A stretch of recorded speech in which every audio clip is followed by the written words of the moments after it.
merecemos, Señor, ni siquiera levantar nuestros ojos a ti, ni nuestra voz. Gracias porque tú nos amas con amor eterno. Gracias porque tú nos abrazas a pesar de nosotros. Estamos agradecidos a ti en esta mañana. Estamos haciendo conciencia ahora en esta hora de lo grande y maravilloso que ha sido con nosotros para crear este día y que lo podamos vivir y disfrutar y juntos poder alabar en esta mañana. No sé cómo en esta mañana estás, pero si estás cansado, agobiado, cargado, podemos volver a la fuente de agua de vida eterna, de la cual cuando bebemos no volveremos a tener sed. Si estamos cansados en esta mañana, podemos venir a Jesucristo y decir: mira, esta carga está sumamente pesada, ayúdame a depositarla sobre ti. Vengan a mí todos los que están trabajados y cansados y cargados. Aleluya. Y yo los haré descansar. Jesucristo es suficiente, hermano. Jesucristo basta y Él es nuestra herencia. Te invito a que puedas cantar con nosotros en esta mañana con todo el corazón.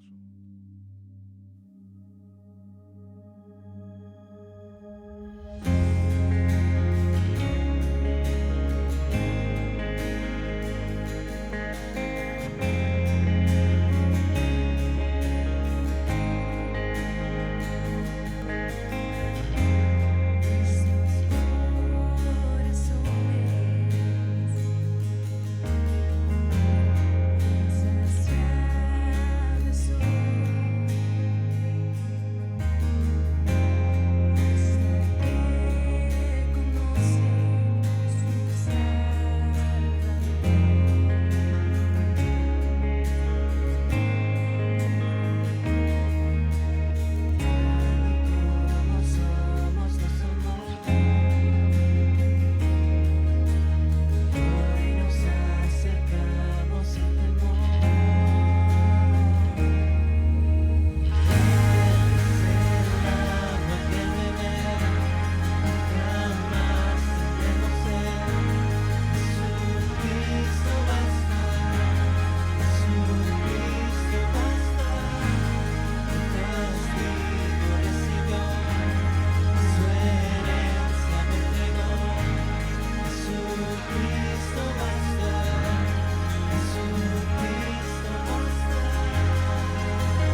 fiel. En su amor confiamos. En su amor confiamos, hay descanso en Él. Te alabamos, te adoramos en esta mañana, Jesucristo, Hijo de Dios. Tal y como somos, nos amó. Hoy nos acercamos sin temor. Tal y como somos, nos amó. Hoy nos acercamos sin temor. Es el agua que al beber nunca más tendremos sed. Jesucristo basta, Jesucristo basta. Mi castigo recibió y su herencia me entregó. Jesucristo basta, Jesucristo basta.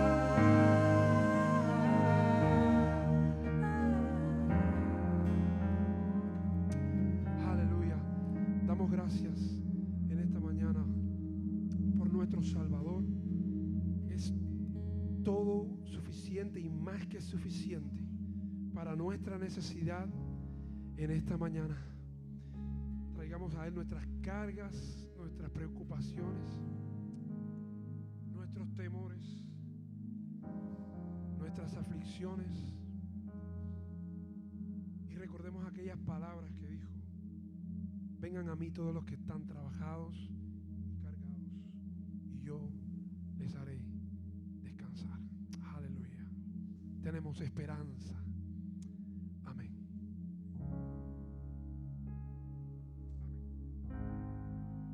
Nos disponemos a escuchar la palabra de Dios en esta mañana. Tome asiento. Dios le bendiga.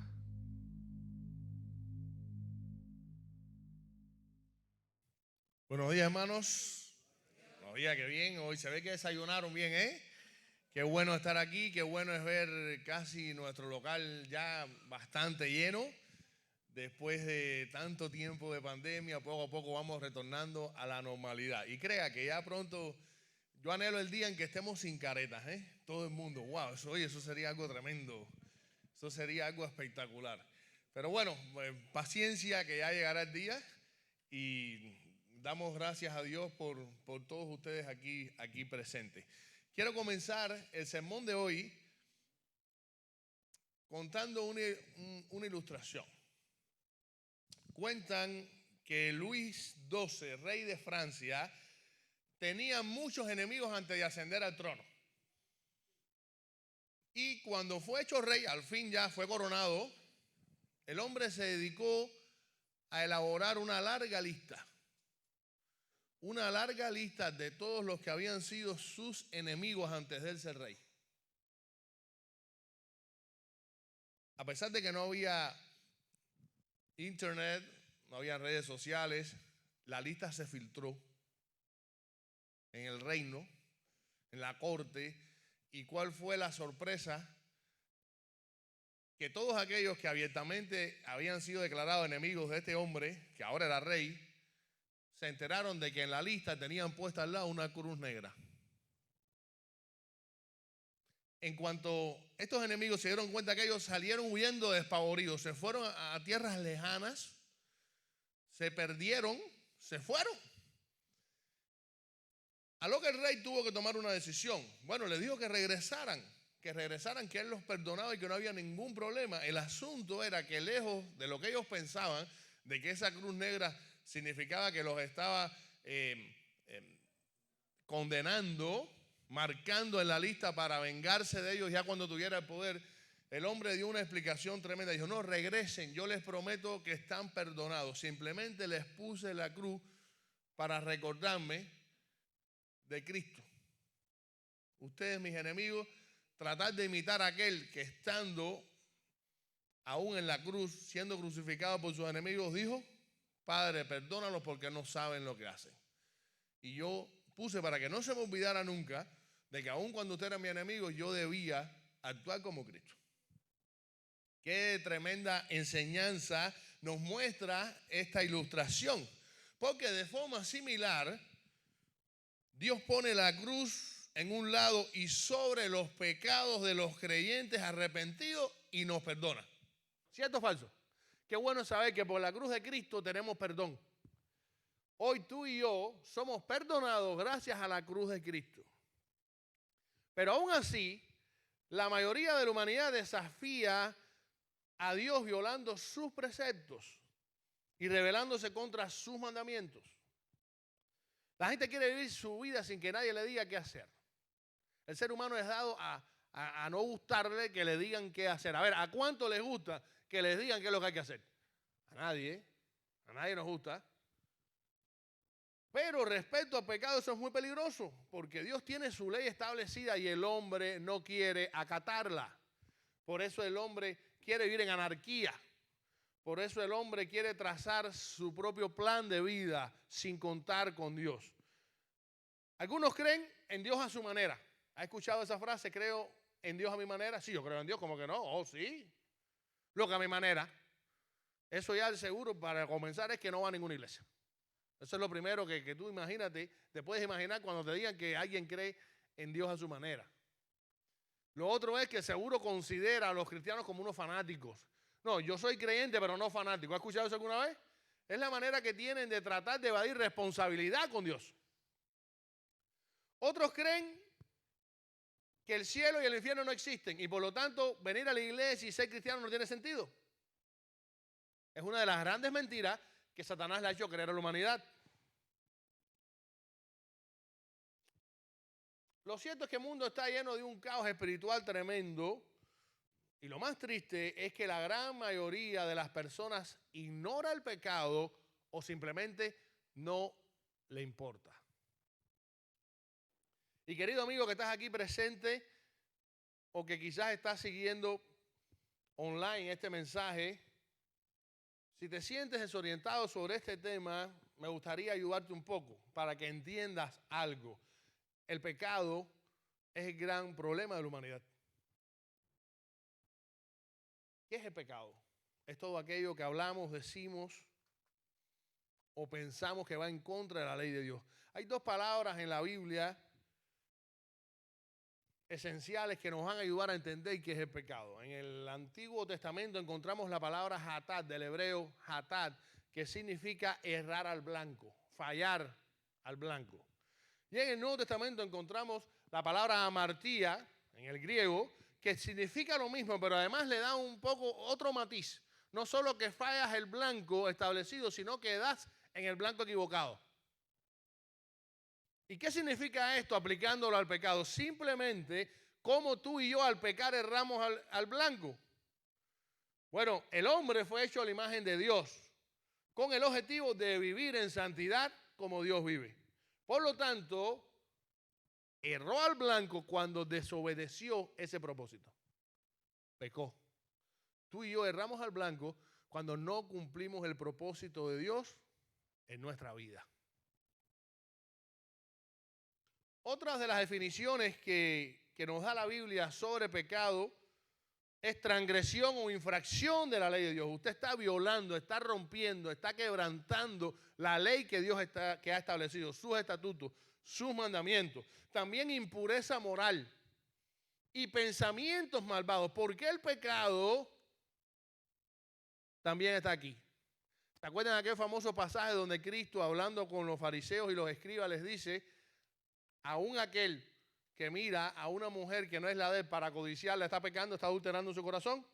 El pecado está en todas partes. Y sí, todos somos pecadores. Dice el Salmo 14:3, todos se desviaron, a una se han corrompido, no hay quien haga lo bueno, no hay ni siquiera uno. Tristemente a veces nos encontramos personas que creen que ellos no son pecadores. No, si yo soy buena cantidad, yo ayudo a todo el mundo. Y se lo creen de verdad.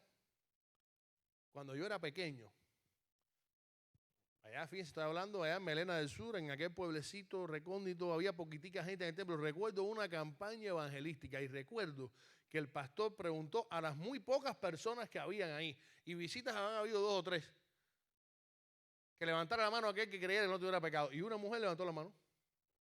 Entre tanta poquita gente. Y hay personas que creen en realidad que no son pecadores, pero hay malas noticias respecto a esto. Todos, absolutamente todos somos pecadores. Y tenemos que entender que el pecado nos separa de Dios. Dice Romanos 3:23, por cuanto todos pecaron y están destituidos de la gloria de Dios. Desde el momento en punto que pecamos contra Dios, se abre un cisma, una separación terrible entre Dios y nosotros, que conlleva a la muerte. Cuando Dios estableció a Adán y Eva en el Edén, le dijo, el día que coman de todo el árbol, pero el día que coman de este árbol específico de la ciencia del bien y el mal, ese día morirán. Y la palabra morirán tiene una trascendencia tremenda, una connotación mucho más grande de la que podemos percibir a simple vista. Existen 3 tipos de muerte que implican este pasaje. La desobediencia trae a colación la muerte física, cuando dejamos de existir físicamente. Desde el momento en punto que el hombre desobedeció a Dios en el Edén, comenzaron sus células a morir. El proceso interno de muerte. Llegó el dolor, llegó la enfermedad y comenzó su conteo regresivo. A pesar de haber sido creado con un propósito, erró al blanco ese propósito y pecó, transgrediendo la ley de Dios. Pero además, el pecado trae muerte espiritual, porque espiritualmente quedamos separados de Dios. Y esto puede traducirse en una muy mala noticia cuando hablamos entonces de la muerte eterna. Porque ya la muerte eterna es aquella muerte final, lo que se conoce en Apocalipsis como la muerte segunda. Dice Apocalipsis 24, 14 y 15, luego la muerte y el Hades fueron lanzados al lago de fuego. Esta es la muerte segunda. Todos los que no tenían su nombre registrado en el libro de la vida fueron lanzados al lago de fuego. Ya no hay solución. Quien sea echado en esa muerte segunda no tiene muerte atrás, no tiene marcha atrás. Sí, el hombre que está apartado espiritualmente de Dios corre el riesgo de morir físicamente y peor aún, de morir eternamente y quedar separado de Dios para siempre, experimentando solo dolor y sufrimiento. Y esto puede lucir muy dramático y muy tétrico, pero es la realidad que el mundo quiere ignorar. Y nosotros los creyentes tenemos que hacerle entender que esto es una realidad en la vida de cada uno de los seres humanos.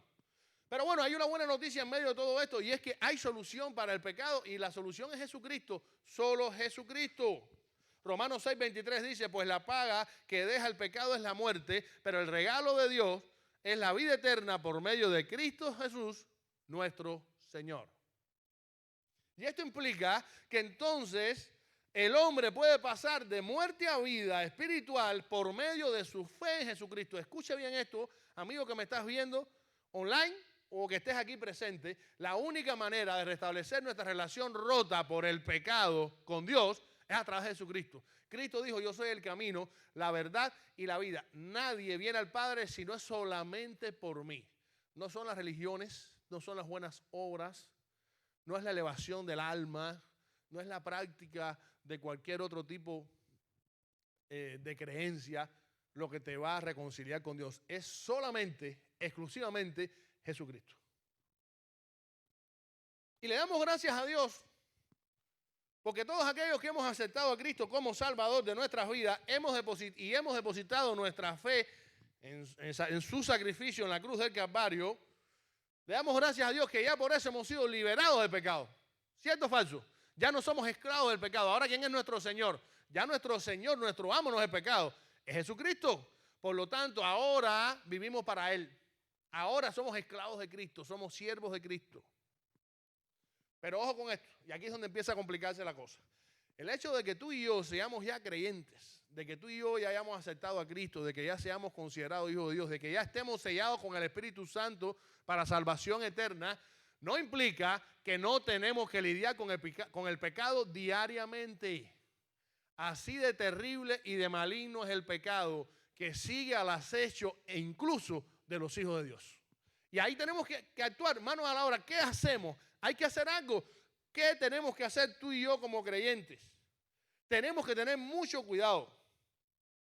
Porque si no manejamos bien este asunto con el pecado, nuestra relación con el pecado, podemos ser víctimas de una aventura pecaminosa que nos conlleve a la apatía espiritual. ¿No se me había olvidado? Porque recuerden que estamos dentro de la serie La apatía espiritual. Y últimamente estamos viendo causas de la apatía espiritual. Sabemos que la apatía espiritual es terrible. Los creyentes experimentamos apatía espiritual porque de alguna manera nos enfriamos respecto a nuestra relación con Dios. Y eso hace que no nos interese, que seamos indolentes ante sus mandamientos, ante sus estatutos. Y hemos visto que la apatía espiritual implica un concepto equivocado respecto a mis prioridades. En vez de tener a Dios en primer lugar, tenemos otra cosa en el lugar de Dios, que es idolatría. Y vamos dejando a Dios a un lado.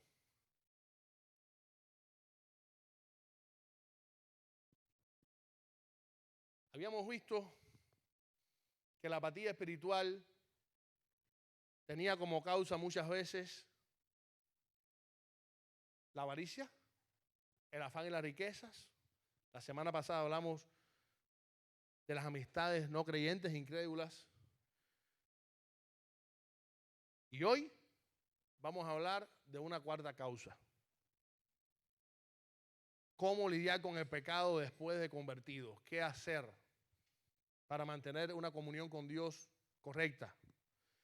He titulado este sermón, Confesemos nuestros pecados. Escuche bien, confesemos nuestros pecados. Y los invito a que busquen ahí la epístola primera de Juan 1, versículos del 5 al 10. Primera de Juan 1, versículo del 5 al 10. Vamos a estar leyendo la versión Reina Valera contemporánea. Y dice así, este pasaje.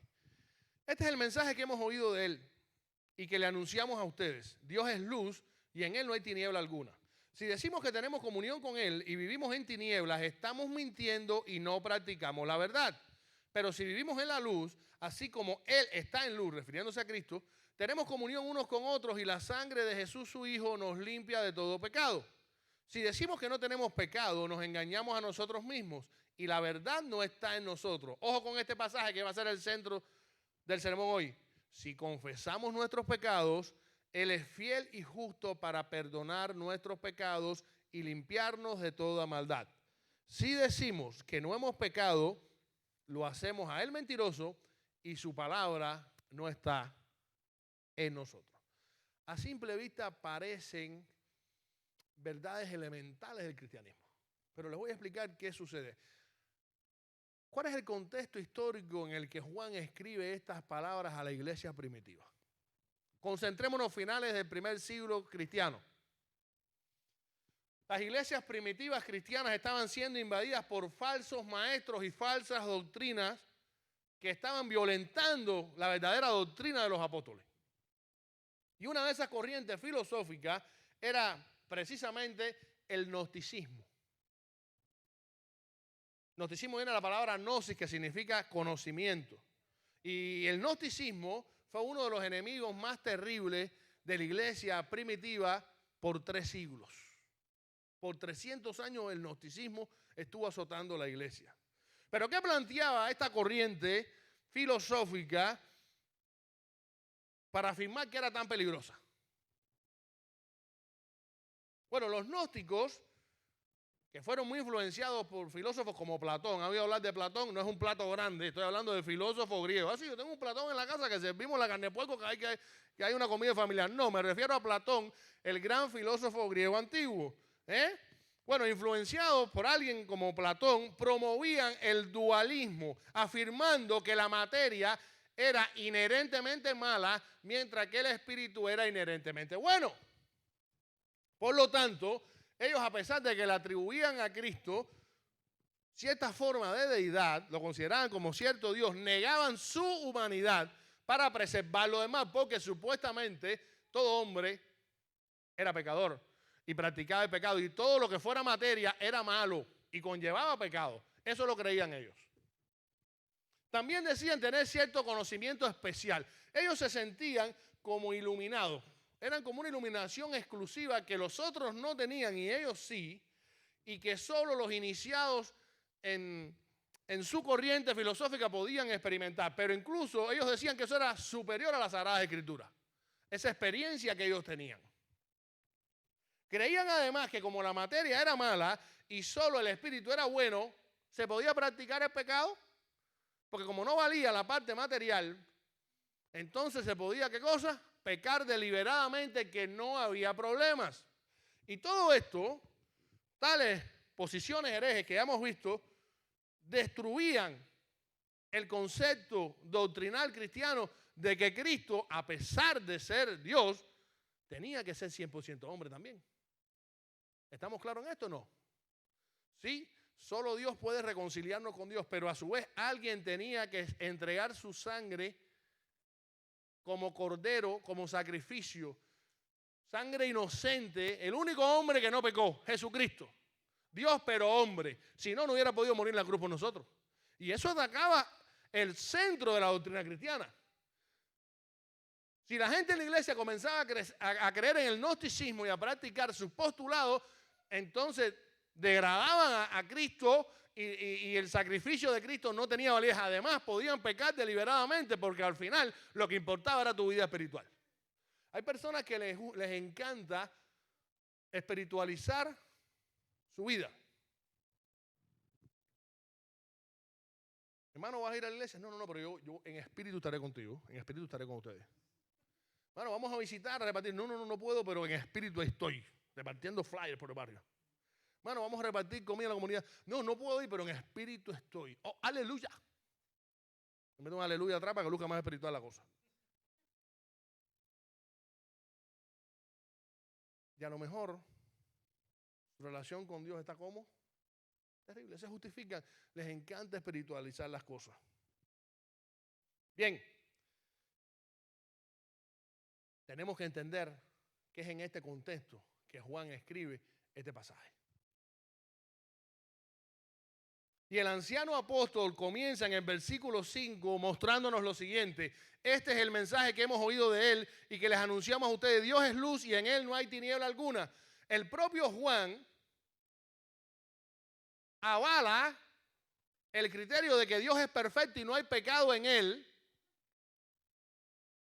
demostrando que él había sido testigo presencial de ese mandamiento, de esa gran verdad. ¿Acaso Juan no compartió 3 años y medio en ministerio con Jesucristo? ¿Acaso no fue el apóstol más ligado al propio Cristo? El único que no murió de una manera agresiva, de muerte. Él murió de muerte natural, no inducida. Ni a él no lo crucificaron, a él no le cortaron la cabeza. El único apóstol que murió de ancianito fue él. El llamado apóstol del amor, el discípulo del amor, el discípulo amado, que estuvo incluso en los momentos más personales de Cristo. ¿Se acuerdan cuando resucitó a la hija de Jairo? Él fue uno de los 3 que experimentó eso. ¿Se acuerdan cuando Cristo fue al monte y se transfiguró? Juan fue uno de los 3 que pudo ver eso. ¿Se acuerdan cuando a Cristo lo internaron en el patio del en la casa del sumo sacerdote y Pedro entró, que ahí fue donde negó a Cristo 3 veces? ¿Ustedes saben por qué Pedro pudo entrar? Porque Juan, que conocía a alguien ahí en casa del sumo sacerdote, le dijo al portero que dejara entrar a Pedro. Juan tenía sus contactos, él se movía bien ahí en Jerusalén. Tenía sus puntos. Y los aprovechó para seguir a Cristo. Es más, cuando estaba Cristo crucificado, una de las 7 palabras, ¿cuál fue?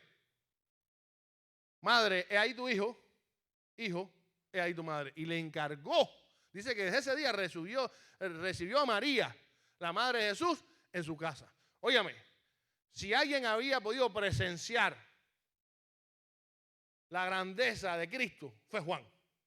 Y lo presenta como primer punto en ese versículo 5, demostrando que no hay pecado en Dios. Dios es luz. y en Él no hay tiniebla alguna. En el versículo 6, si decimos que tenemos comunión con Él y vivimos en tinieblas, estamos mintiendo y no practicamos la verdad. Ya aquí entonces Juan comienza a hablar a aquellos falsos maestros y a aquellos falsos creyentes que decían que eran cristianos, pero que en realidad su testimonio decía lo contrario. Y las iglesias están llenas de personas así.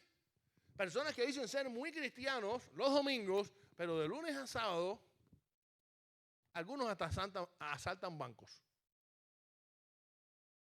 Increíble.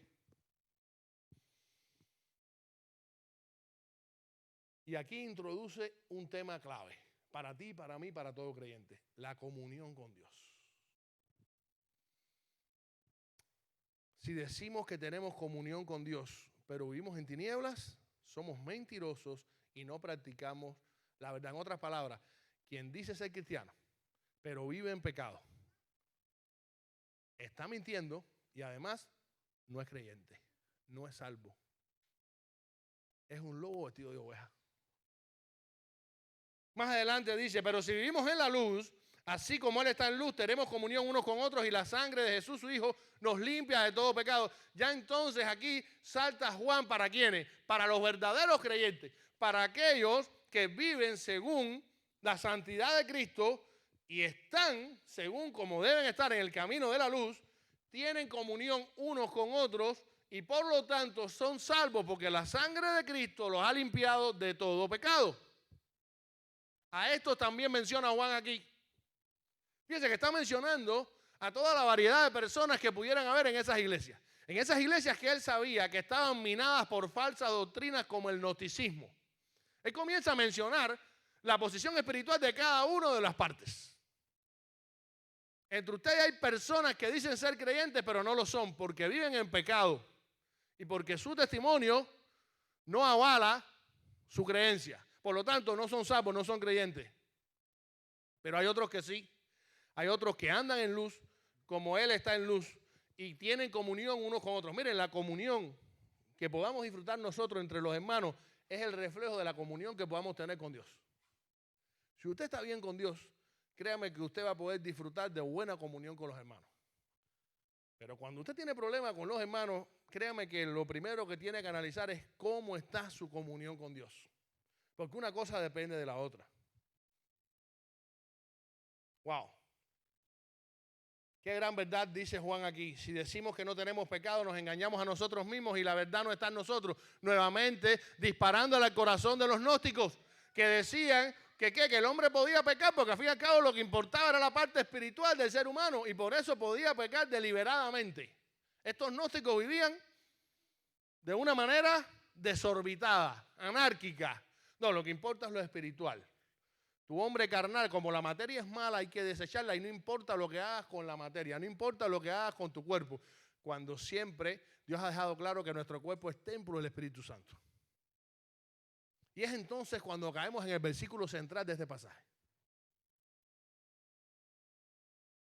Juan hace una declaración sumamente importante y trascendente para cada uno de los creyentes. Y es la siguiente: si confesamos nuestros pecados, Él es fiel y justo para perdonar nuestros pecados y limpiarnos de toda maldad. Y este versículo va dirigido directamente al verdadero cristiano, no al que tiene el cartelito, pero tiene un testimonio pésimo.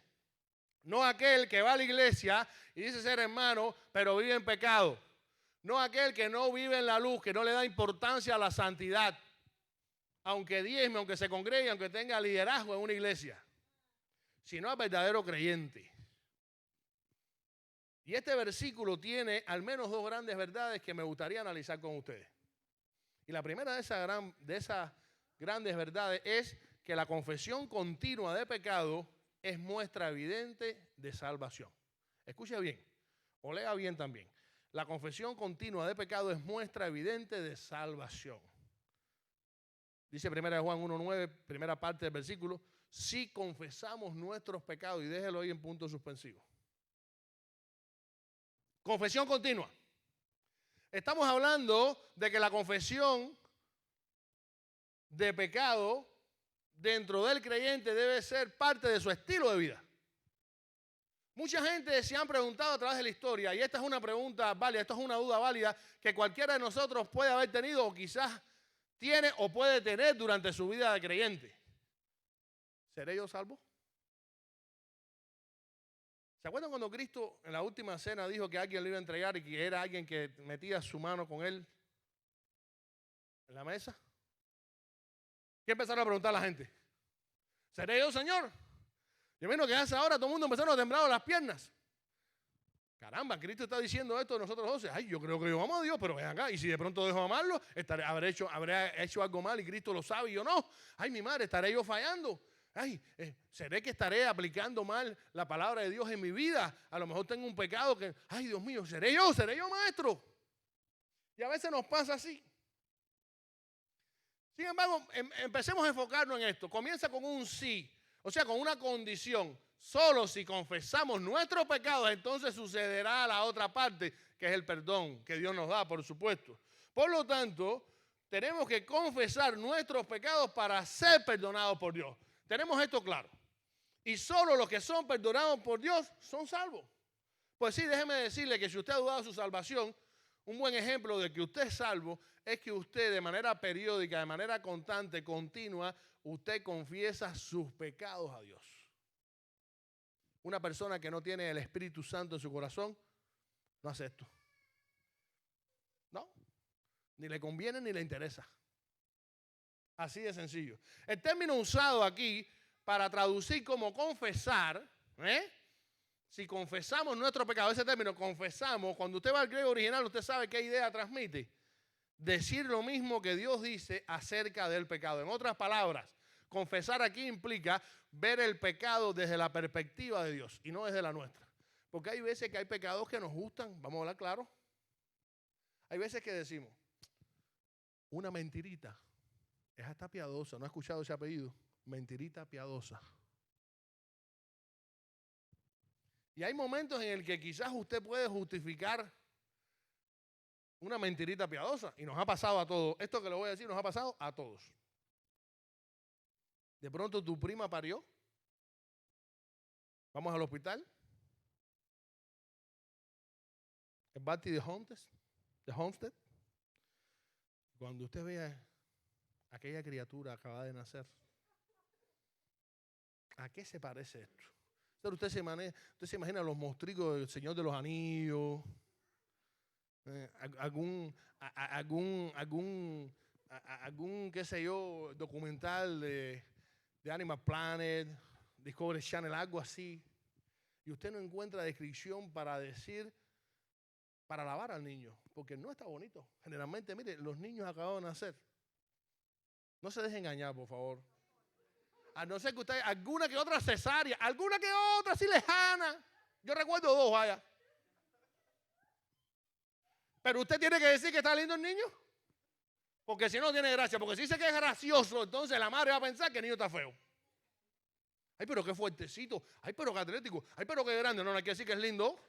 Esa es la palabra que a mí me reafirma de verdad que el niño está lindo. Por lo menos quiero que me haga sentir bien, porque lo parí y me demoré cantidad en parirlo. Así que, y de paso que se parezca a mí, porque si me dice que se parece al padre, ¡ja! Entonces uno va como atado, entonces lanza una mentirijilla piadosa. ¡Ay, qué lindo! ¡Ay, pero qué bonito! Tienen las orejitas tuyas. Voy a ponerle lo más alejado de la cara posible, para que tampoco se ofenda, porque la madre no es ciega. Ay, sí, entonces dice, bueno, vamos a decirle entonces que tiene los ojitos de la suegra, pues más o menos amortiguar. Y a esa hora tratas y acabas al final diciendo una mentira. Podías haber dicho otra cosa, no tienes que meterte en esa complicación. Pero somos así, ¿verdad? Mentira. Y a veces no le prestamos importancia a eso. No, esto es un pecadillito. No un picadillo, un pecadillito, un pecado pequeño, ¿ok? Esto es un pecado pequeño, esto no tiene nada que ver. Pero otro día lo hacemos con otra cosa. Y entonces nos llevamos del trabajo medio paquete de hojas sin pedirlo. Ahí estamos en la Yuma. Si esto fuera en Cuba, pero aquí, esto no es pecado, esto no es robar. Aquí esto es llevar materiales de trabajo para tu casa. Y damos definición y todo técnica al pecado. Y empezamos a justificar. Confesar pecado implica ver el pecado como Dios lo ve. Como una corrupción total espiritual. Como errar al blanco del propósito con que Él nos creó. como una transgresión a su ley. Eso es el pecado. Cuando nosotros confesamos el pecado, estamos viendo las cosas igual que como Dios la ve, no nuestra versión. Yo recuerdo cuando estaba en la universidad que un día, por algún motivo, yo no pude hacer un examen. Yo decía, ay, mi madre, estos exámenes, un examen especial para mí. Y la profesora, era algo de historia. Samuel, he decidido que tu examen va a ser que vas a dar una clase, tú vas a prepararte y vas a impartir la clase tú de historia ahí en el aula. Te voy a examinar todo, ¿ok? Sobre tal tema. ¿Me dieron el tema? Yo recuerdo que yo me preparé y aquello fue muy bien. En asuntos de hablar yo salía bastante bien, la verdad. El problema es que me entró un cargo de conciencia cuando me paré al frente y me di cuenta de algo terrible. Desde arriba de la plataforma, el profesor lo veía todo. ¿Y cuántas veces yo desde atrás en el último pupitre hacía alguna maldad pensando que no me estaban viendo? Y lo primero que me vino a la mente cuando yo me paré es, Dios mío, esta profesora ha sido misericordiosa conmigo en el curso. Miren, mientras los falsos maestros y los falsos creyentes de estas iglesias no les importaba confesar el pecado porque para ellos era normal, porque la carne es mala y no había problema en pecar deliberadamente, el cristiano genuino asume la confesión de manera natural y necesaria, porque sí necesitamos confesar nuestros pecados a pesar de ser hijos de Dios ya. Ahora bien, es bueno que reconozcamos de corazón que somos pecadores y por lo tanto culpables ante Dios. Cuando nosotros asumimos esto y vamos a confesar ante Dios, lo primero que tenemos que tener claro es que somos culpables. Usted no va de vacaciones a confesarle sus pecados a Dios. ¿Por qué digo esto? Porque hay muchos casos en la Biblia de personas que supuestamente confesaron sus pecados, pero solo fue de dientes para afuera. ¿Se acuerdan de Faraón? Por lo menos la Biblia recoge que en 2 ocasiones después de la plaga del granizo que cayó ligado con fuego del cielo y de la plaga de las langostas, él dijo a Moisés de manera desesperada, he pecado contra Dios, por favor ayúdame, he pecado, reconozco que he hecho mal. Y en cuanto se quemaba la plaga, ¿qué hacía Faraón? Arreciaba más contra el pueblo. Una confesión falsa, dientes para afuera. Por su parte, el rey Saúl hizo lo mismo en varias ocasiones.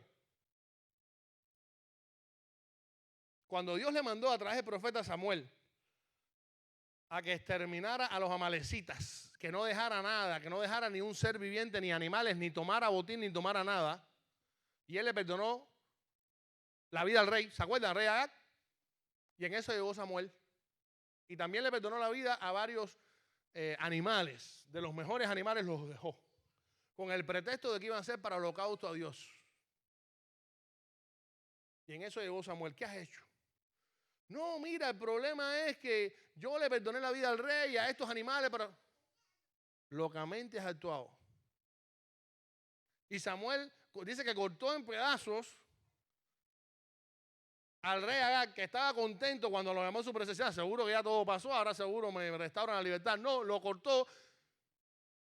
Y Saúl a esa hora, cuando se dio cuenta de lo que había hecho, miren lo que le dijo a Samuel: he pecado, pero te ruego que me honres delante de los ancianos de mi pueblo y delante de Israel y vuelvas conmigo para que adore a Jehová tu Dios. En otras palabras, ay, por favor, Samuel, por tu madre, yo sé que hice más, pero mira, ayúdame a hacer un paripé aquí y sal conmigo tú ante el pueblo para que ellos no se den cuenta que yo he desobedecido a Dios y que ya estoy desechado por él.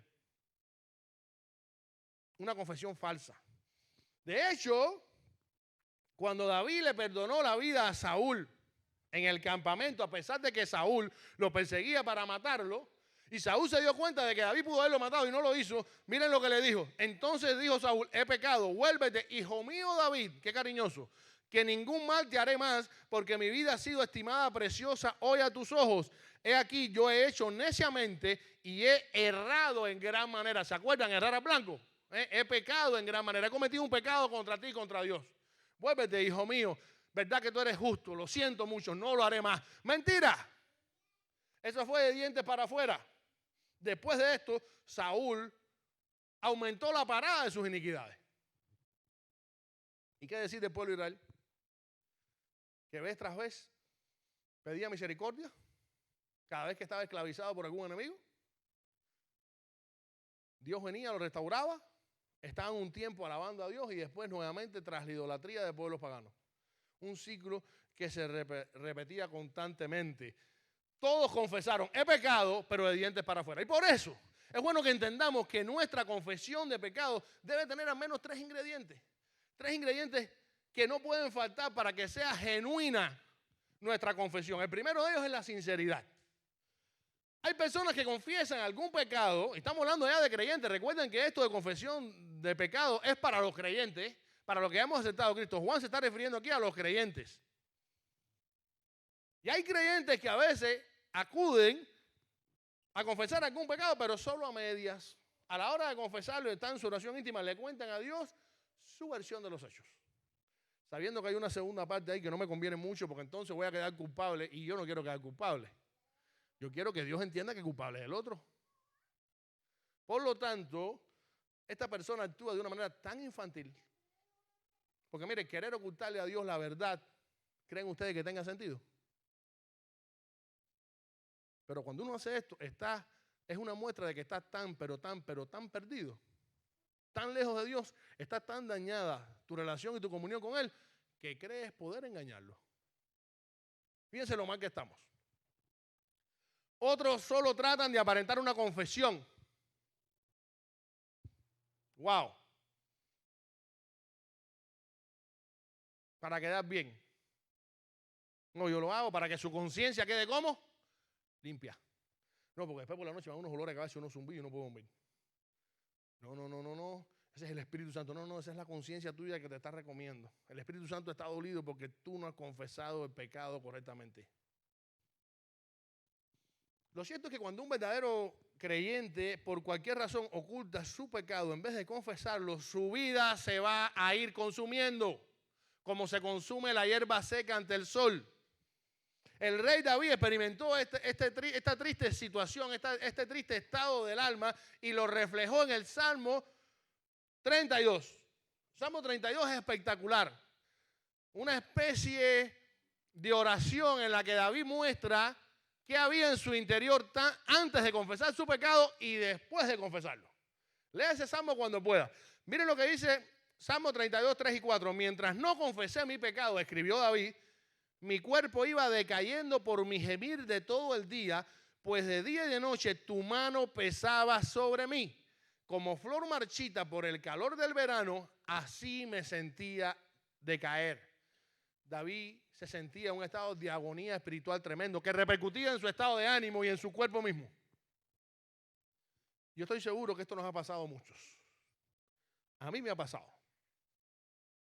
He pecado, no he confesado mi pecado y empiezo a sentir una carga tan grande que no me deja dormir bien, que no me deja sentirme tranquilo, que constantemente está machacando mi vida, mi corazón, mi mente.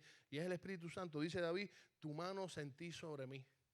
Podemos traducirlo ahora en el argot del creyente del siglo XXI. El Espíritu Santo no me dejaba estar tranquilo. Tu Espíritu Santo constantemente me tocaba y me recordaba que había transgredido tu ley.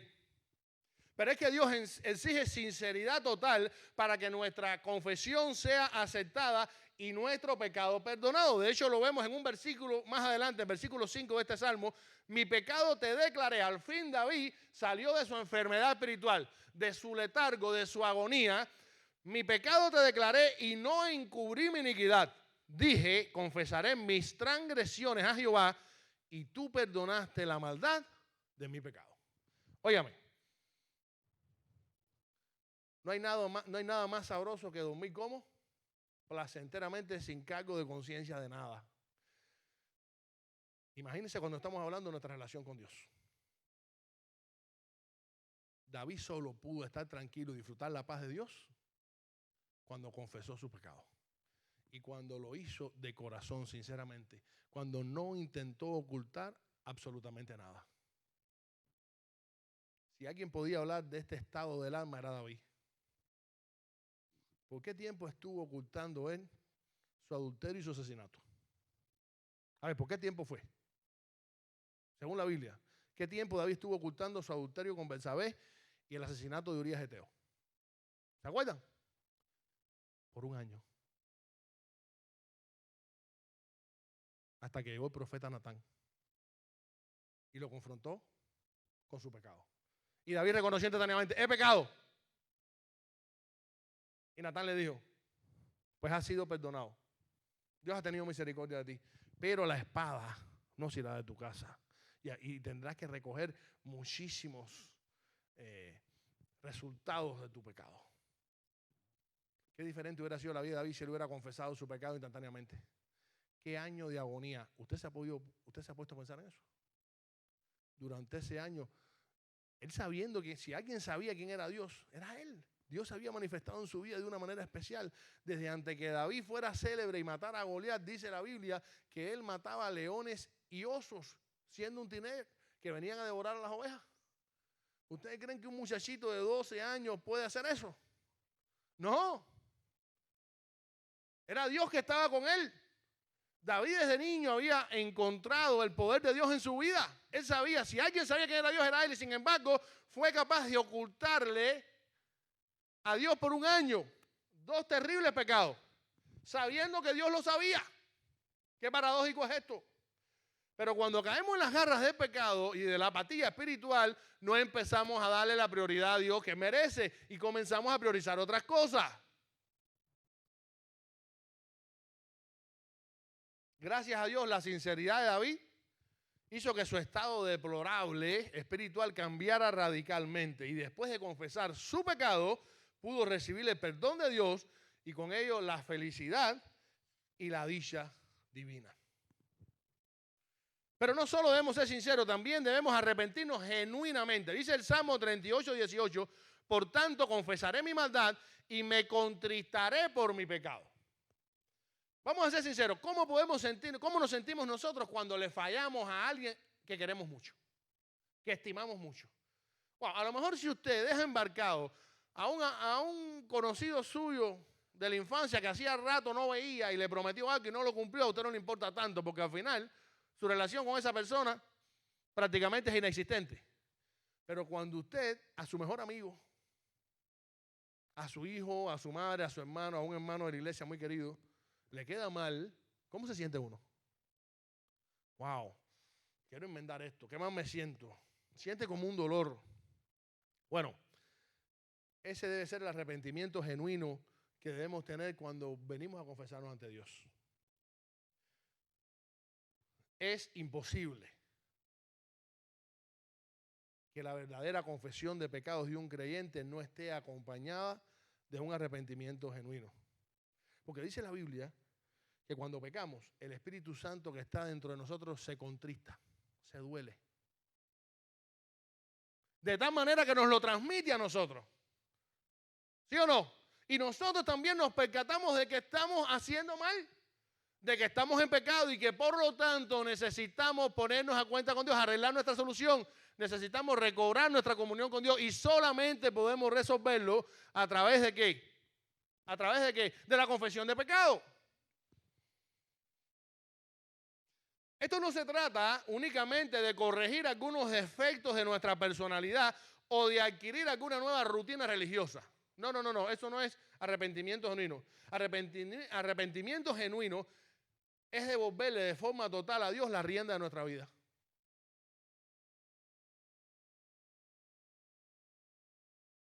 Dejando que sea Él quien siga guiando mis pensamientos, mis palabras y mis hechos. A esto podemos sumarle convicción de rechazo al pecado. No solo debemos ser sinceros cuando nos confesemos ante Dios, no solo debemos presentar un arrepentimiento genuino ante Él, también debemos tener convicción de rechazo al pecado. Y dice Proverbios 28:13, el que encubre sus pecados no prosperará, mas el que los confiesa y se aparta alcanzará misericordia. Habíamos visto anteriormente que confesar implicaba ver el pecado desde la perspectiva de Dios. ¿Se acuerdan? Estamos confesando el pecado porque estamos viendo el pecado como Dios lo ve, como una transgresión de su ley. Miren, Entonces no es difícil deducir que un Dios 3 veces santo aborrece y condena el pecado. Y por lo tanto, nosotros, que somos seguidores de ese Dios, que somos creyentes, también debemos, ¿qué cosa? Aborrecer y condenar el pecado. Escrito está: sed santos, porque yo soy santo. La verdadera confesión tiene que estar acompañada de una convicción genuina por parte de la persona de abandonar el pecado cometido. Por supuesto, después de la confesión seguimos siendo pecadores, eso está muy claro. Pero es nuestro deber no hacer una práctica de nuestro pecado. Por el contrario, debemos evitar caer en él. Y ahí es donde tenemos una responsabilidad tremenda. Somos responsables por evitar ese pecado, por caer en los mismos errores y por combatir todo aquello que pueda hacernos pecar nuevamente. Eso es convicción de rechazo al pecado. Odiamos al pecado tanto como Dios. Creemos en un Dios santo, tenemos que ser santos. Y quiero hacer una pregunta. Cuando pecamos y confesamos nuestro pecado, ¿después intentamos evadir el pecado o volvemos a coquetear con él? Coquetear con el pecado es sumamente peligroso. Porque, escucha esto, siempre el pecado te va a vencer. Como único, si nosotros intentamos luchar contra el pecado, siempre nos va a vencer. Como único podemos vencer es con la ayuda de Cristo. Él lucha nuestras batallas y es como único podemos vencer. Hermanos, tenemos que evitar a toda costa que el pecado retorne a nuestra vida. ¿Estamos haciendo esto? ¿De verdad?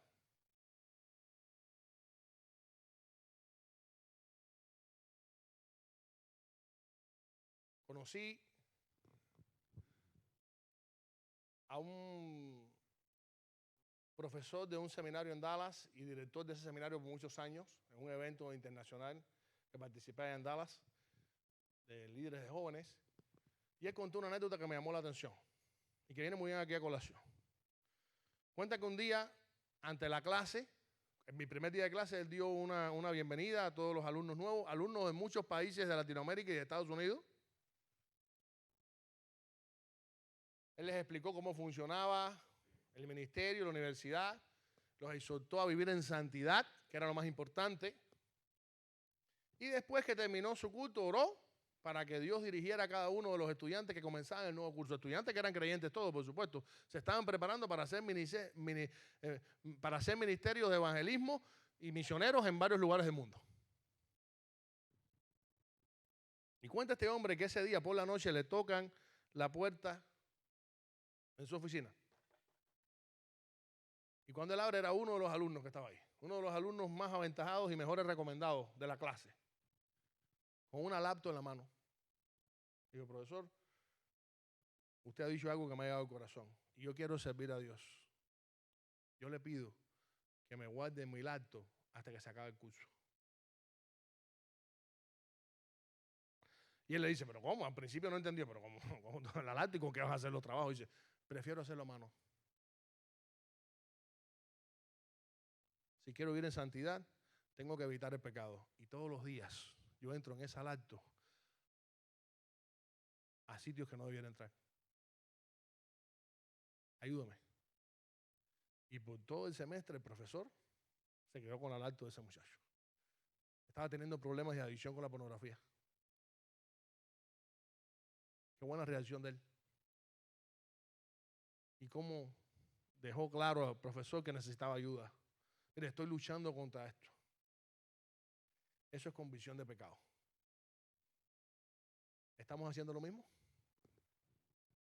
Segunda gran verdad. La confesión de pecado restablece nuestra comunión con Dios. Dice la segunda parte de 1 Juan 1:9. Él es fiel y justo para perdonar nuestros pecados y limpiarnos de toda maldad. La palabra perdón significa acción de dejar sin efecto una ofensa, pena o deuda. Y una de las palabras que más se usa en el Nuevo Testamento, en el griego, implica despedir o apartar. Fíjense, perdón es despedir o apartar. ¿De qué manera? Separar, apartar, despedir al pecador del pecado. Así es sencillo. Hay que separar el pecado del pecador o al pecador del pecado. Uno para aquí y otro para allá. Eso es perdonar. Precisamente cuando confesamos nuestros pecados, Dios nos otorga su perdón y entonces nuestra comunión con Él queda totalmente restablecida. Ojo con esto, muchas veces no nos damos cuenta por qué motivo es que sentimos que Dios no nos escucha. ¿Por qué nos sentimos lejanos de Dios muchas veces? ¿Por qué no nos sentimos amigos de Dios en este momento? ¿Qué es lo que está pasando? Hey, busca ahí en el baúl de tus pecados que a lo mejor hay unos cuantos pecados no confesados que están siendo un estorbo en tu vida. Puede ser, la Biblia lo dice. Bueno, para esto contamos, para restablecer nuestra relación con Dios, con Jesucristo como nuestro abogado, quien interviene por nosotros ante el juez celestial cada vez que pecamos. Miren lo que dice 1 Juan 2:1. Hijitos míos, estas cosas os escribo para que no pequéis, y si alguno hubiera pecado, abogado tenemos para con el Padre a Jesucristo el justo. Siempre he escuchado que en este país tú necesitas tener un buen mecánico, un buen médico y un buen abogado. Segunda propaganda de Michelle hoy, ¿eh? El hombre si quiere tener buenos dientes, vaya a ver a Michelle. A Fide. Y después Fide manda a hacerse a Michelle, que Michelle se los hará gratis seguro. Vaya por allá, que eso debe estar buenísimo. Bueno, miren, déjenme decirle algo. Imagínense usted de pronto que es el manager de un equipo de béisbol de grandes ligas y que está discutiendo el 7º juego de la Serie Mundial. Están las bases llenas, su equipo está perdiendo por 2 carreras, tiene las bases llenas y hay 2 outs. Y necesita sacar de emergente un bateador que te gane la serie. Y que de pronto tú selecciones a alguien, pero cuando mires para el banco, saca a Jesucristo haciendo swing y calentando, que él es el que va a batear de emergente. A ver, de verdad, si fuera Cristo el que saliera a batear, ¿qué pensaríamos nosotros? Que se va a ponchar. De verdad, ¿qué pensaríamos? Oye, yo estoy seguro que Cristo da un jonrón con base llena. ¡Seguro! Si de pronto ante 50,000 personas en el teatro más lujoso del mundo está la sinfónica más famosa y de pronto el músico principal solista se enferma y no hay quien lo sustituya y de pronto se aparece Cristo a tocar la primera trompeta de la sinfónica, ustedes saben que yo creo que va a hacer el mejor trabajo de la historia, que ningún trompetista se le va a igualar. Imagínese usted entonces, cuando tenemos un problema espiritual y nos digan que Cristo es nuestro abogado. Que Alex Hanna, ni nada de eso. Yo quiero ser tu abogado, llámame a mí. No, llama a Cristo. Él te va a resolver el problema que ni Alex Hanna ni nadie puede resolverte, que es tu relación, restablecer tu comunión con Dios. Romanos 8:34 dice, ¿quién es el que condenará? Cristo es el que murió, más aún, el que también resucitó y el que además está a la diestra de Dios, el que también intercede por nosotros. Y lo más lindo, un abogado gratis. Eso sí es ciencia ficción. Un abogado gratis, Cristo, y haciendo el trabajo más complicado de todo por nosotros. Sin duda, Cristo quiere ser nuestro abogado y de hecho es nuestro abogado si ya le hemos aceptado como Salvador de nuestra vida. Cuando confesamos nuestros pecados, Él se encarga de interceder ante nuestro Padre, con el cual hemos roto por nuestros pecados y nuestra malicia, y todo se arregla de una manera tremenda porque es Cristo, el Hijo de Dios, quien está intercediendo por nosotros. Y al Dios perdonar nuestro pecado confesado y restablecerse nuestra relación con Él, se destacan 2 atributos. Me llama la atención que aquí se hace evidente en este pasaje la fidelidad y la justicia de Dios. Fíjense, no se habla del amor, no se habla de la misericordia, pero se habla de la fidelidad. ¡Wow! Eso significa que cuando tú y yo acudimos ante Dios como hijos de Dios a restablecer nuestra relación con Él, nuestra comunión con Él, por medio de la confesión de pecado, se manifiesta en primer lugar la fidelidad de Dios. Sí, porque la fidelidad de Dios es incomparable. Él es fiel a sí mismo, en primer lugar, y no puede negarse a sí mismo. Dice 2 Timoteo 2:13, si fuéramos infieles, Él permanece fiel, porque Él no puede negarse a sí mismo. Gracias damos a Dios que nuestra relación con Él subsiste por Él. ¿Se imagina que cada vez que nosotros le falláramos se rompiera para siempre la relación con Dios? Nadie fuera salvo. Nuestra relación subsiste y tiene arreglo por Él, gracias a Él. Dios es inmutable y fiel también a sus promesas, una de las cuales entra dentro del nuevo pacto por boca del profeta Jeremías cuando dijo en Jeremías 31:34, porque perdonaré la maldad de ellos y no me acordaré más de sus pecados. Sí, señores. Sí, queridos amigos, hermanos. Dios es fiel a sí mismo y a sus promesas. Y Él prometió perdonarnos si venimos arrepentidos ante Él, y lo hará. Pero además Dios también es justo. Y no hay nadie mejor que imparta la justicia que Él. ¿Qué cosa es justicia? Dar a cada cual lo que se merece. ¿Sí o no? Eso es justicia, llevándolo a una esencia pequeña, dar a cada cual lo que se merece. ¿Y qué merece el hombre pecador que ha desechado el sacrificio de Cristo? La condenación eterna. Sí, cuando el mundo dice de que qué injusto es Dios en enviar a la gente al infierno, Dios simplemente está mostrando justicia. Él le dio la solución a este mundo y este mundo lo ha desechado, que es a Jesucristo. Por lo tanto, es justo que el pecador que haya transgredido la ley de Dios y no haya querido reconocer a Cristo, no haya querido reconciliarse con Dios, vaya eternamente a un castigo eterno del infierno. Es duro, pero es justo. Pero ¿cómo es posible que sea justo entonces, se manifieste la justicia de Dios perdonando el pecado en nosotros que merece condenación? Gracias a Cristo. Cuando tú y yo merecíamos la condenación, llegó Cristo. Murió por nosotros y nosotros aceptamos ese sacrificio. Por lo tanto, Cristo asumió nuestra deuda. Cristo pagó nuestra culpa y tú y yo somos justificados. Él recibió la ira del pecado cuando fue crucificado, la misma ira sobre el pecado que debimos haber recibido tú y yo. Su muerte vicaria nos salva del infierno y nos otorga vida eterna. Sí, Él se hizo justicia por nosotros. Según a los Corintios 5:21 dice, al que no conoció pecado, por nosotros lo hizo pecado, para que nosotros fuésemos hechos justicia de Dios en Él.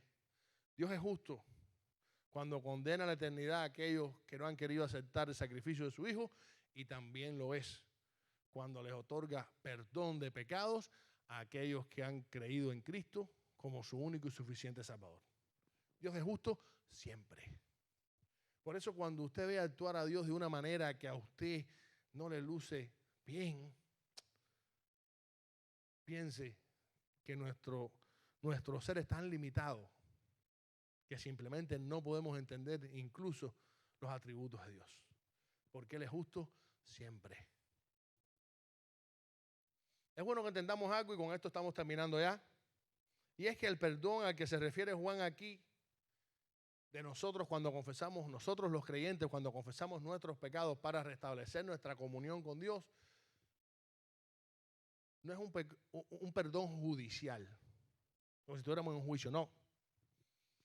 ¿Qué podemos entender teológicamente como perdón judicial? Es el perdón que Dios otorga a nuestros pecados desde el momento en punto que aceptamos a Cristo. Y que quede esto claro. Nosotros somos pecadores, un día aceptamos a Cristo, el Espíritu Santo nos selló, y en ese mismo momento, Cristo perdonó para siempre nuestros pecados pasados, presentes y futuros. ¿Estamos ahí claros? Eso es lo que se considera perdón judicial. ¿Por qué? Porque el juez del universo, Dios, nos perdonó por medio de Cristo nuestros pecados. Para siempre somos librados del pecado y de su condenación eterna. Pero sucede que aún así seguimos siendo pecadores y diariamente pecamos. ¿Cierto o falso? Por eso es que tenemos que acudir constantemente, de manera continua, ante Dios para confesar nuestros pecados. Y es ahí donde entonces acudimos ante Él, no para recibir un perdón judicial, ya ese se nos dio el día que lo aceptamos, ya somos salvos, ya somos sellados de una vez y para siempre. Ahora acudimos a Él como un hijo acude ante un padre para recibir su perdón por una falta. Qué bueno saber que siempre Dios está ahí para nosotros, dispuesto a perdonarnos. No hay pecado nuestro que no pueda perdonar. Qué garantía tan grande. En conclusiones, hermanos, hemos estado predicando desde hace semanas sobre la apatía espiritual. Habíamos visto sobre todo muchas causas de la apatía espiritual.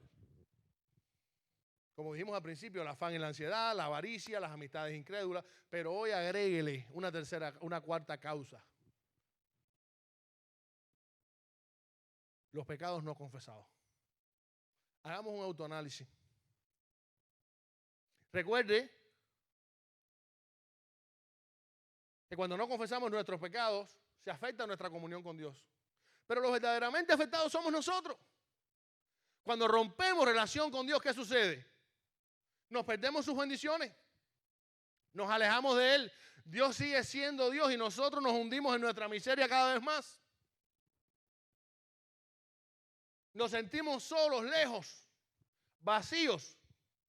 Y solo a través de la confesión de pecados podemos retornar a Él, restaurar nuestra comunión con Él. Y recuerde, esa confesión debe estar compuesta por sinceridad, genuino arrepentimiento y una convicción de rechazo al pecado. No podemos confesar nuestros pecados de dientes para afuera porque eso no es genuino. Dios no lo tendrá en cuenta y seguiremos arrastrando nuestro pecado. Hasta que como David no podamos más y podamos entonces abrirle nuestro corazón a Dios. Cuentan que un día un hombre iba caminando por un camino desértico. No había ni un árbol. Un sol tremendo y cargaba un pesadísimo saco sobre sus espaldas. El hombre ya era mayor. Tremendo trabajo. Las esperanzas de que alguien lo ayudara eran casi nulas. Por ahí no pasaba nadie. No había ni un árbol a la vista. No había ni un arroyuelo que calmara su sed. Y le quedaban todavía 3 kilómetros por andar con ese saco pesado. Pero de pronto, milagro. Escucha a lo lejos. Se acercaba un campesino con un carro de caballo. Y cuando le pasa por el lado, le invita a montar. Y el hombre contentísimo se monta. ¡Wow! Esto es imposible. Lo nunca visto. Por aquí no pasa nadie. Ni el hombre invisible pasa por aquí. Y este hombre ha aparecido en el momento justo. Cuando yo estaba a punto ya de extenuarme, de desmayarme. Con esta carga pesada que tengo. Bueno, el hombre se monta muy bien. El campesino iba adelante, él iba atrás en el carretón. Y de pronto al campesino se le ocurre mirar para atrás a ver qué sucedía. Y cuán asombrado se quedó cuando se encontró al hombre de pie en el carretón cargando el saco a sus espaldas. Qué locura, ¿eh? En vez de descansar y dejar el saco arriba del carretón. Esa es la locura del pecado que muchas veces hace. Que nosotros en vez de depositar nuestra carga pecaminosa sobre Dios y de confesar nuestro pecado, seguimos. Aún cuando Dios nos da la oportunidad de depositar nuestro pecado sobre Él, arrastrando con el pecado y por lo tanto con las consecuencias que esto implica. Usted sabe cuántas veces nosotros nos hemos buscado problemas en nuestra vida y hemos tenido que arrastrar con consecuencias terribles simplemente por no confesar nuestro pecado. ¿Se ha puesto a pensar? ¿Se ha puesto a pensar si David hubiera podido darle marcha atrás a sus acciones y hubiera al momento confesado su pecado, cuántos problemas se hubiera ahorrado David? Hermano, es cierto que nuestros pecados ya fueron perdonados judicialmente por Dios, pero tenemos que acudir a nuestro Padre Celestial para que nos perdone cada vez que pecamos. Recordemos que la confesión continua de pecado es muestra evidente de nuestra salvación. Por lo tanto, debe formar parte de nuestro estilo de vida. No es confesarme hoy delante de Dios y de aquí a un año volver a hacerlo. No es como hacen mucha gente en otras religiones que van a confesarse ante un sacerdote tan o más pecador que él. No, tenemos acceso directo al Rey de Reyes y Señor de Señores. Pero además debemos entender que la confesión de pecado restablece nuestra comunión con Dios. No hay otra manera de hacerlo. Dios ha establecido la regla, pero te ha dado también la oportunidad de acercarte a Él. Pero si nos dejamos en manos de la apatía espiritual y de los pecados no confesados, lo único que haremos es alejarnos más y más de Dios. No esperemos que algo terrible venga a nuestra vida para acercar a Dios y confesar nuestro pecado. Él está ahí y tenemos la garantía del mejor abogado intercediendo por nosotros y tenemos la garantía de Dios perdonando nuestros pecados. Termino preguntando esto: ¿estamos haciendo todo lo que está a nuestro alcance para mantener una saludable comunión con nuestro Padre Celestial? ¿De verdad?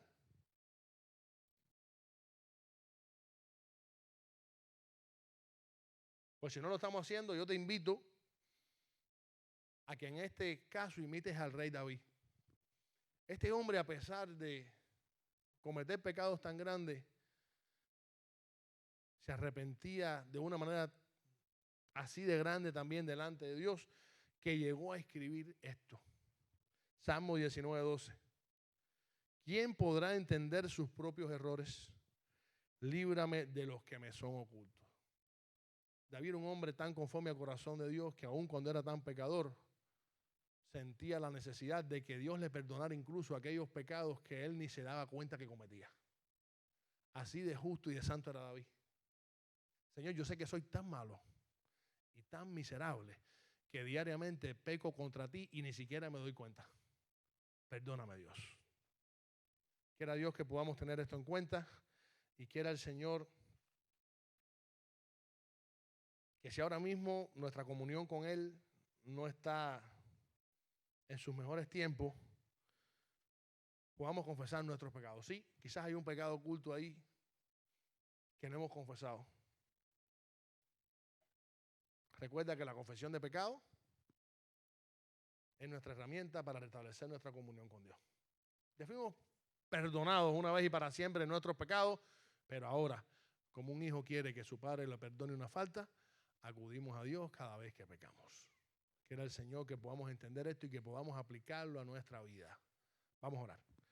Dios, gracias porque tú eres bueno y para siempre es tu misericordia.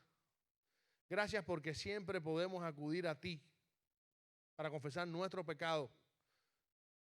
Gracias porque tenemos a Jesucristo como abogado que intercede por nosotros. Y gracias porque siempre que vayamos ante ti con sinceridad, con convicción de pecado, Señor, tú nos vas a escuchar y nos vas a perdonar. Gracias por tu Espíritu Santo que se contrista dentro de nosotros cada vez que pecamos y nos alerta y nos conmueve y nos dice y nos guía hasta que confesamos nuestro pecado. Ayúdanos, Dios mío, a ser responsables después de esta confesión para evitar el pecado, para combatir el pecado, Dios. Y todo se logra a través de la santidad, porque tú quieres que seamos santos, porque tú eres santo. Guíanos y bendícenos en nuestra vida y haz que podamos poner en práctica estas grandes verdades que hoy hemos visto en tu palabra. En el nombre de Jesús te lo pedimos todo y damos gracias. Amén. Iglesia, te invito a que sigamos en este ambiente de adoración. Yo estoy seguro que todos nuestros corazones están confrontados por la palabra de esta mañana.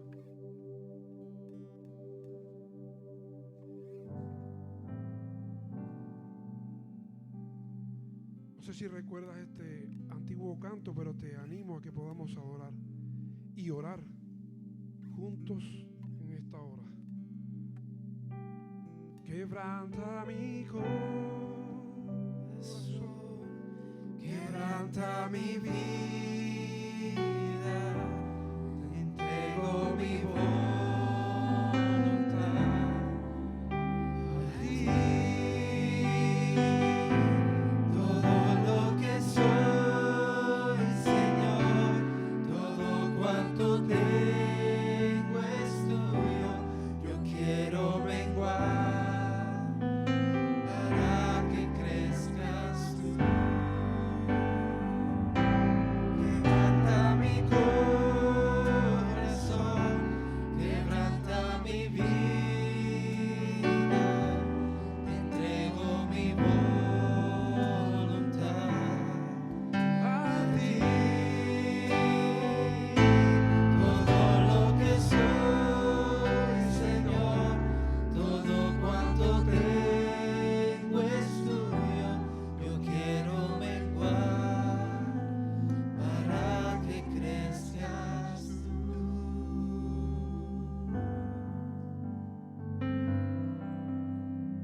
cosas que no podemos dejar de hacer en esta mañana, iglesia, es actuar, es arrepentirnos. El pecado y las estrategias y las trampas diabólicas y demoníacas no creen en nombres, no creen en títulos, no creen en nadie, no creen en pastores, no creen en ministros. Así que te aseguro que después de escuchar esta palabra, tú y yo vamos a tener alguna trampa allá afuera. Yo no sé si tú lo crees. Yo no sé si hay alguien en esta mañana como aquella mujer que en aquella congregación pensaba que no tenía pecado, que era buena.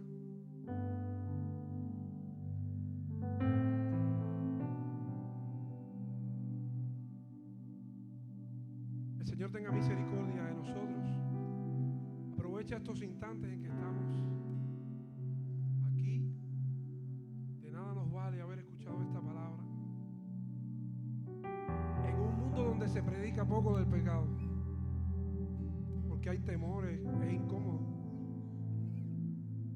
Pero tú y yo hoy tenemos que romper nuestro corazón y decir: Señor, perdóname, mira a ver si hay algo que yo no sé, en lo que yo estoy fallando, y que podamos salir limpios y perdonados en esta mañana. Quiero más de ti.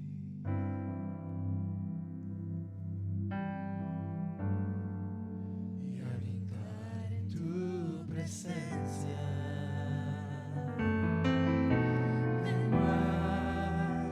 Para que crezcas tú y cada día seré más como tú. Quebranta mi corazón, quebranta mi vida, te entrego mi voluntad a ti. Todo lo que soy, Señor, todo cuanto tengo es tuyo.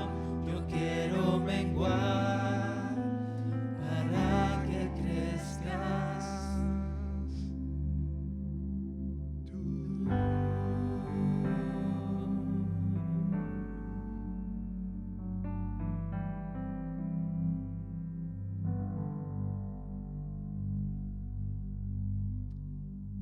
Aleluya. Terminamos cantando en esta mañana a nuestro Rey de Reyes, Cordero y el León.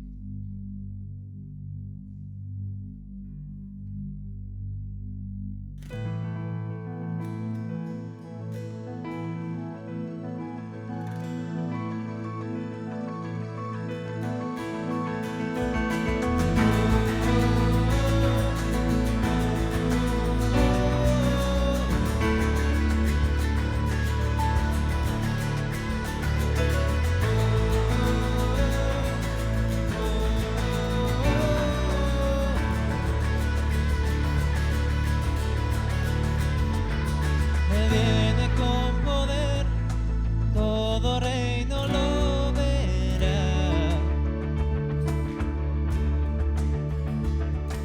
Cadenas romperá, todos le adorarán. ¿Quién como el Señor Dios fuerte? Él es el león, león de Judá. Él tiene poder para liberar. Todos se postrarán ante ti. Él es el Cordero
Aleluya.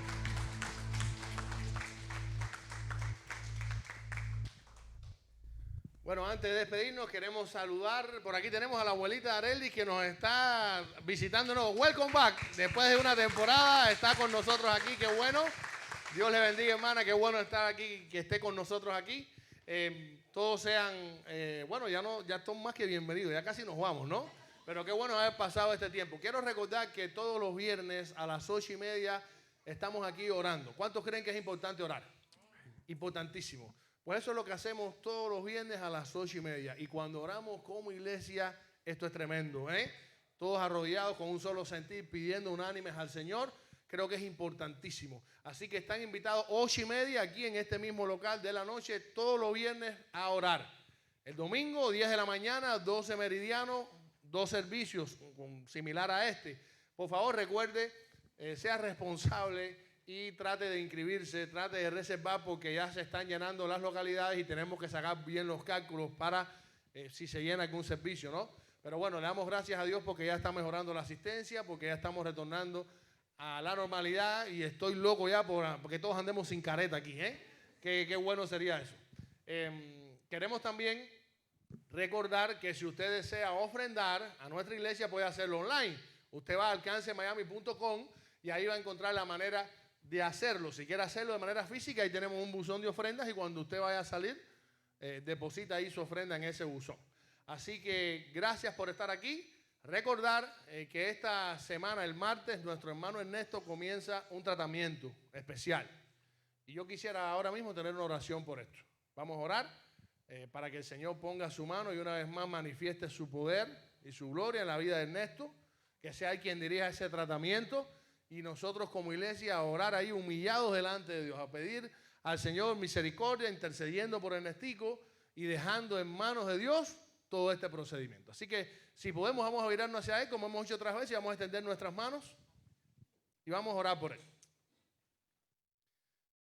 Dios, gracias por la vida de Ernestico. Gracias porque tú le has permitido estar aquí con nosotros hoy. Te pedimos ahora que tú seas con este procedimiento que comenzará el martes, oh Señor. Señor, en tus manos está todo, está nuestra vida, nuestro ser. No se cae un pajarillo a tierra sin que tú lo autorices, ni un pelo de nuestra cabeza a tierra sin que tú lo permitas, oh Señor. Por eso confiamos en ti, porque tú eres el dador de la vida. Tú estás por encima de los médicos, de los tratamientos y de todo, Señor, de toda opinión humana. Por eso acudimos a ti. Gracias porque tenemos acceso a ti. En tus manos ponemos a Ernestico. Sé tú su médico, sé tú su tratamiento, sé tú su procedimiento, Señor. Guía cada cosa que se haga en su vida, Señor. Y que una vez más podamos glorificar tu nombre a través del milagro que hagas en su vida. Sé con su esposa, con sus niños también. Dale fe, dale tranquilidad, dale paciencia, dale paz en medio de esta situación. Y ayúdanos a nosotros como iglesia a perseverar unánimes en oración. Implorando por ti siempre, por Él siempre, Señor, hacia ti y no desmayando en nuestra oración.